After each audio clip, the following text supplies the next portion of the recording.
ایک professor Jiang ہیں جنہوں نے 2024 میں 3 پیشن گوئیاں کی تھی ناظرین. اگر آپ ان کا نام سرچ کریں گے گوگل پہ تو آپ کو ان کی ہسٹری مل جائے گی ساری.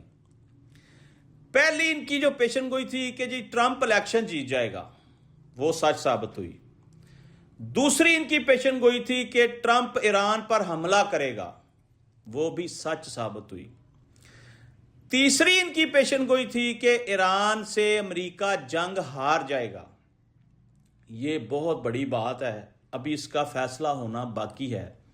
لیکن جس شخص کی 2 پیشن گوئیاں بالکل سچ ثابت ہوئیں، اس کی تیسری پیشن گوئی بھی 100% سچ ثابت ہوگی. زمینی حقائق یہ بتا رہے ہیں، یہ اشارے آ رہے ہیں.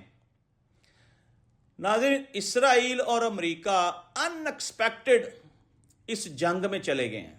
ان کو امید نہیں تھی کہ ایران کے پاس اس قدر حیران کن اسلحہ موجود ہے.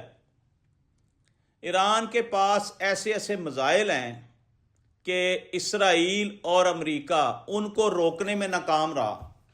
حالانکہ جدید ترین ان کے پاس ریڈار سسٹم ہے کہ ان کی فضا میں جب بھی کوئی میزائل آتا ہے یہ اس کو ہوا میں ہی فارغ کر دیتے ہیں.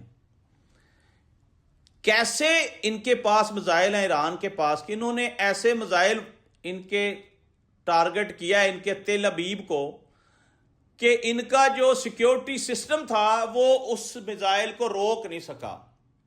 ناظرین، اس وقت آپ کو میڈیا نہیں دکھا رہا، جتنی تباہی اور بربادی اسرائیل نے غزہ میں کی تھی، بلڈنگوں کو کھنڈر بنایا تھا، سیم وہی حالت ایران نے اسرائیل کے تمام شہروں کی کر دی ہے.